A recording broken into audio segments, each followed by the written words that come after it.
right, Danielle, tough one, and obviously something going on with your knee. Can you just talk us through your thoughts on the match? Yeah, I mean, I actually thought I played pretty well at times. I think it just came down to the serving and the returning. It was almost like a men's match in a lot of ways. Like, we were both having difficulty getting the point started when both of us were serving, and not a lot of rhythm. And then just comes down to the margins. I think there were a couple times where I missed by so little, and Maddie made some shots by very little, and ultimately Maddie just came up with some better shots in the bigger moments, and this is tennis. Hey, yeah, go ahead. Danielle, can I ask about the crowd? It felt like they really came for you from the moment you stepped onto the arena.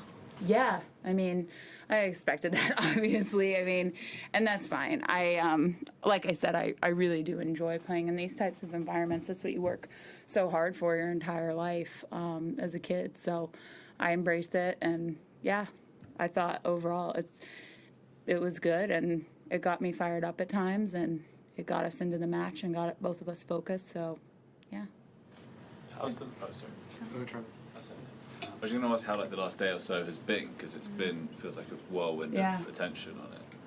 Yeah, I mean, obviously, I'm, towards the end of my career, and it's wonderful that I can capitalize on these opportunities. I think I've had 6 different sponsorships opportunities come up this tournament alone, so that's a great signal for me. And obviously, like I said, every fan contributes to that, and it's been a real blessing. All tricky in terms of trying to harness that energy and give back that you're playing against a close friend of Maddie. I don't know if it feels like it keeps any lid on your sort of emotions at times when you're out there. What do you mean? I mean, were you more restrained because it's a good friend of yours across the net than you might otherwise be? I don't know. I mean, I feel like I approached the match very similar to how I played Destiny and the matches before. I just go out and compete as hard as I can, even if I am playing my friend. And, we're used to it at this point. So, yeah, I just always try to bring good energy. And, yeah, I don't know. I see what you're saying, though, for sure. Yeah. How is the knee? Look, this is my left knee. I've had a lot of issues with this knee, especially when I was in college. I had meniscus tear. I've had a meniscus tear on tour. I've had a cartilage tear. I've had countless issues with my knee, and I think it was the second or third point in that game at 3-all, and I went down to hit it, and I hit my knee against the ground when I was trying to get low to the ball, and it made a noise, and then I didn't really think that much of it, but then my knee started to turn purple, so I was like, oh, maybe I should try to get this wrapped before it gets to the point where it's buckling. And so obviously, since it's a previous issue throughout my career, there's a little fear there for sure. Did you think about quitting the match at all? No, because the doctor said it seemed like it was just swelling from whatever movement I had done, and they had kind of checked the different range and motion and made sure that it wasn't something like a ACL tear. We would have known if I would have done something more serious to it, I think. But obviously, if I was to continue playing the match, I kind of need to get the swelling down. So, Danielle, some players like Medvedev, when they have a run-in with the crowd, never ever seem to shake it off. So they cop it year after year. yeah. Do you think you're doomed with the Aussie crowds, or can you kiss and make up someday down the future? I mean, yeah, I guess that's up to them, right? And I mean, at the end of the day, whatever happens, happens. I mean, the biggest thing is that, nobody got hurt. I mean, maybe some feelings got hurt or things were taken personally, and they probably shouldn't have been taken personally by the crowd. But, yeah, I feel like people take life way too seriously sometimes. And I think in our sport, it's somebody was telling me that the average age of people watching and the fans of tennis is 65. And I think, we need to kind of bring some entertainment to the game, and I think we can try to make jokes and laugh. I don't have a big ego when it comes to this, honestly. I don't care what's written about me. I don't care, what some guy living in his basement is writing on the internet, you know what I mean? like, I'm just trying to have fun. I'm just trying to, like, enjoy my life and have fun with it. And, you know, all of my friends on tour thought I was, you know, they knew I was just being me and trying to make humor of the situation. And then I had a lot of my friends be like, well, am I getting invited on the yacht? So, yeah, a lot of the girls on tour were like, well, you're inviting me, right? So, yeah, so, I mean, that's all that matters. I mean, at the end of the day, you can't please everybody, and the most important thing is your friends and family and what they think, and, yeah, and nobody got hurt, you know? That's the main thing. This is sports, and I don't think the banner is necessarily a terrible thing. I mean, I don't know. Novak Djokovic was gushing about you in his press conference last night. You saw. Did you make any other sort of new fan besides your friends? Anyone new who like reacted to you? New in the Danielle Collins fan club? I'm trying to think. I mean, I haven't been on social media that much, to be honest, and I have somebody that helps me like run my page and everything. But I love this old guy, Tony Jones. This old, he's very, sorry, everybody in the room that's over like 70. Sorry. I just love how he called me a brat. And, like, it's just so, like, Gen Z and millennial right now with Charlie XCX. And I really want him to do the dance that she does. Like, yeah, he has to do it. He has to. Like, I really want to get, like, a one-on-one with him, and we got to do the dance. So.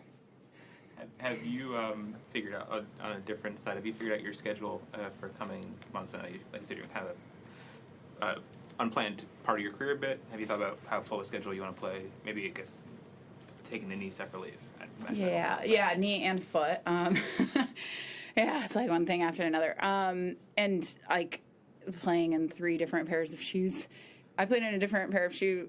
I played in K-Swiss the first match, Adidas the second match, another different Adidas model the third match, trying to get it right with my foot. So, yeah, obviously now dealing with 2 different things, so we have to kind of see. But I believe I'm signed up for Doha, Dubai, Indian Wells, Miami, Charleston. Because I love all of those events. Yeah, and then we'll just kind of take it from there. I'm someone that kind of just, like, signs up, too, for, like, everything traditionally in my schedule, and then I have the option to play if I want to play, and if I don't, like, I can kind of modify things.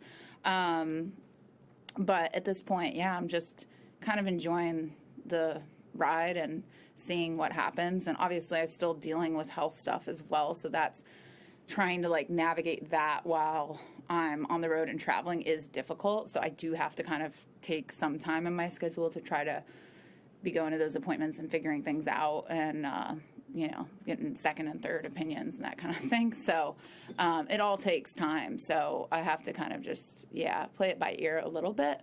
And obviously I said I was going to the Bahamas, right? So I hope so. Yeah, I hope so.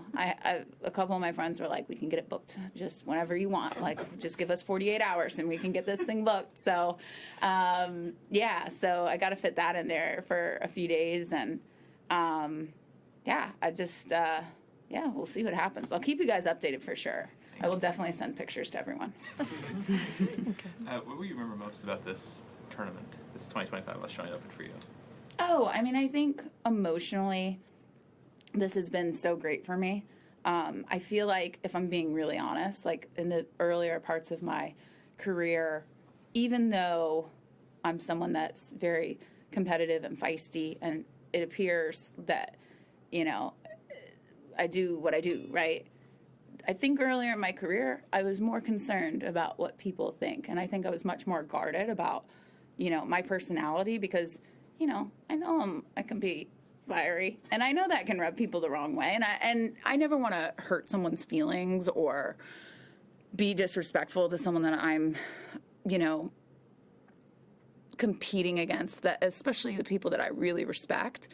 And I'm not perfect, right? I'm not a perfect person, but I think I definitely in the past like used to think about, oh, if I do this, like, this person might not like me, or if I do that, like, I don't want to step on anybody's toes, or I don't want to, share too much about my life because I don't want to make anybody else feel like, sad about theirs. And I think maybe with age comes this attitude of like,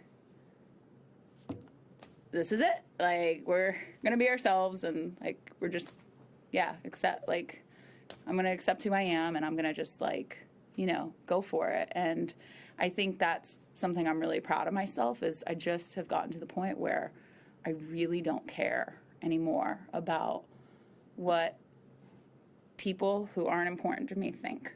And that's been a really big thing, right? Because I think a lot of people, as they evolve and grow, like whether you play professional tennis or not, you kind of go through different challenges. And that's one that I feel like I've been able to really, lean into and just get comfortable with. And I think that's important, right, for our mental health and everything, right, to accept who we are and to just embrace it.